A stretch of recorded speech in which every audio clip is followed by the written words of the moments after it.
Joining me, Jack Burkman, Republican strategist, K Street lobbyist, and host of Behind the Curtain, Saturday mornings at 10 on Newsmax TV.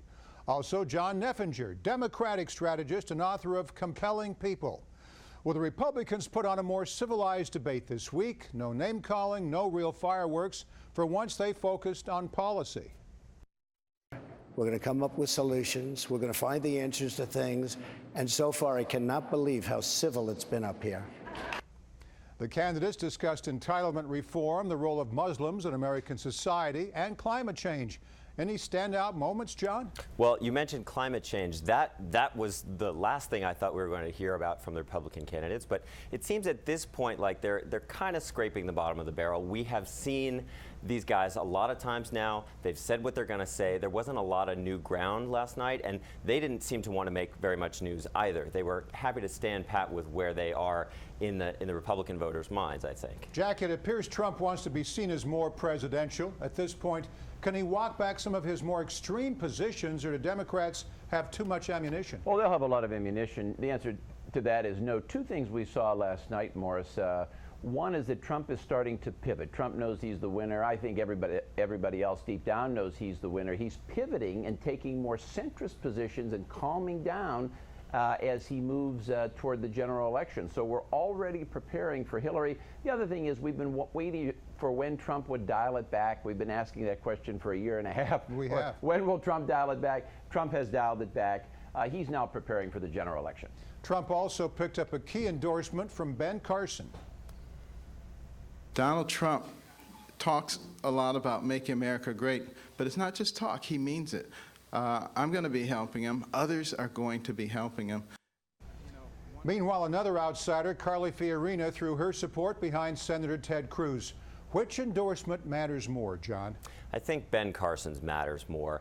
He has at least some kind of a trace of support in the polls at this point, and I don't think Carly Fiorina could have endorsed Trump, frankly, after the back and forth that they had. But I don't think anybody was waiting with bated breath to see who she was going to endorse. I agree with most of that. I think Carson is particularly important because he has a strong likelihood of being on the ticket. Now, you never say strong likelihood because that's always a 9-level chessboard that's decided in July and August of the year. I don't know about being on the ticket. He would certainly be a great Surgeon General, for example, well, with his background. I actually think Trump, if you look inside Trump's mind, Trump is doing well, much better than any other Republican with African Americans. I think Trump is more interested in African American support than Hispanic support, Morris. I think that's very much on Trump's mind. I think Fiorina made a mistake because it could be the case that in terms of just situational variables, come July, a Republican would be looking for a woman. She shouldn't endorse Cruz because she knows he's not going to win. I think she should have picked Trump.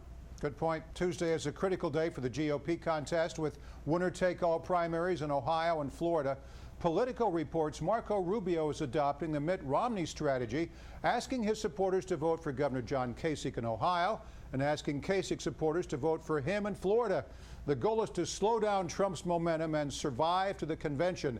Kasich doesn't support this strategy, though. What do you make of it, Jack? Well, two things. One of the things that happened, I mean, you have a lot of dirty politics going on. Priebus, the chairman of the Republican Party, I think we broke the story last week, he's coordinating all this Wall Street money to go at Trump. One of the things that's happening is it's pushing Cruz up. They wanted to push Rubio up. Instead, they're pushing Cruz up and pushing Trump down. One of the things, well, this is something really controversial that occurred to me this week.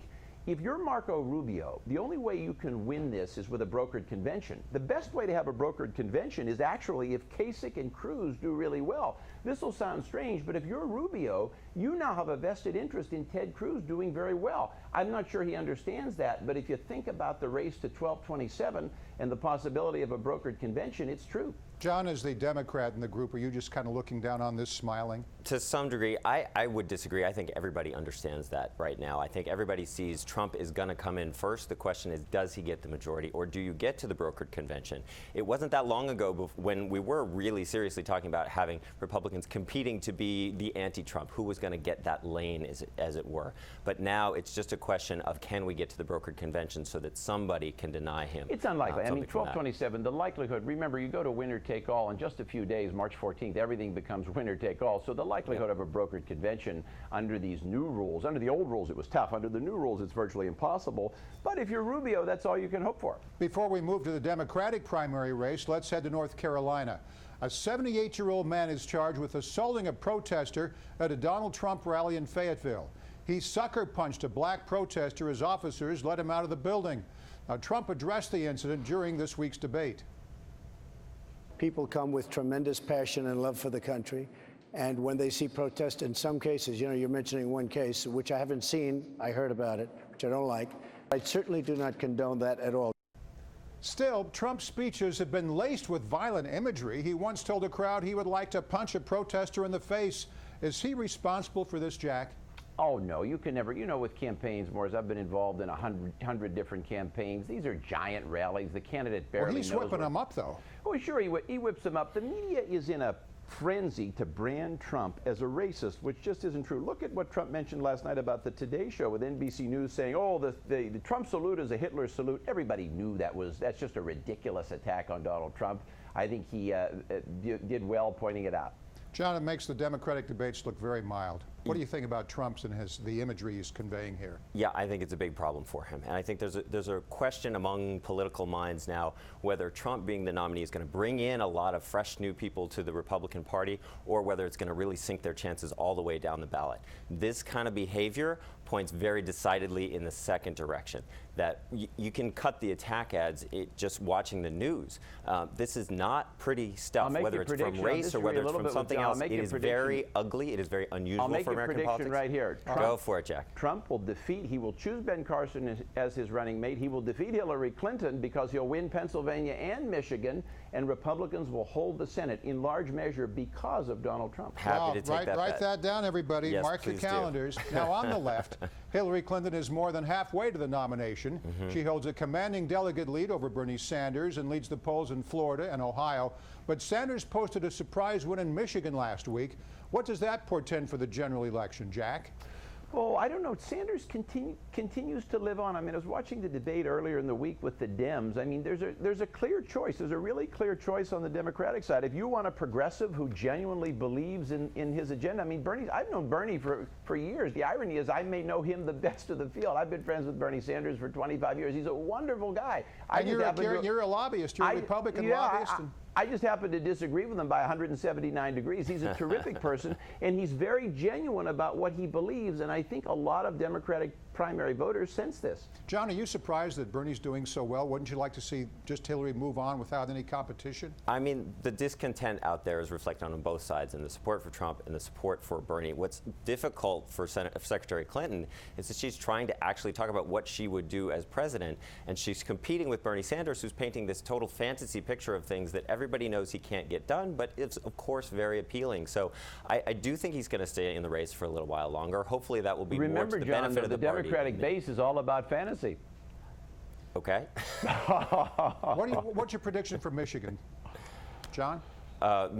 Michigan or Ohio going forward? Well, both of them. Well, so Michigan, the issue that happened with Michigan was you had actually Clinton winning among Democrats, but this is an open primary, and so you had independents voting. I happen to personally know people who were voting in the primary of a party that they did not belong to as well, so I don't know whether that's predictive going forward. I think Hillary holds on in Ohio and will do fine going for the rest of the way. Going forward, Morris, I don't think, just quickly, I don't think Trump or Hillary Clinton will lose another major state.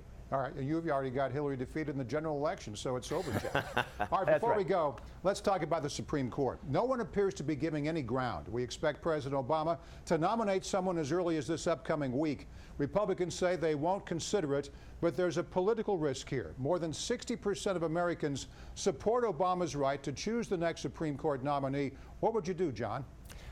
I think this is such an interesting issue happening as it is during an election year. This usually is the kind of thing, nominations for a court, I mean, even though the Supreme Court, this is usually not the kind of thing that's going to register emotionally with voters. This time, I think it is, and I think it really puts Obama, in a sense, on the ballot, too, because this is the culmination of a strategy that's run the whole 8 years now, where Republicans just say no to everything, basically shut down Washington so that they can point at Washington and say it's broken. Well, That's he's their whole right, strategy. Morris, in that you're both right in that there there's great political cost to this. The problem for Mitch McConnell is just internal politics. If he does anything like this, they'll boot him out and put in a strong conservative. McConnell's already perceived as a moderate. If he were to do this, they'd throw him out the next day and put in maybe somebody like Ted Cruz or John Thune or something like that. So McConnell knows that he just can't touch this. So as you can't touch this, you know.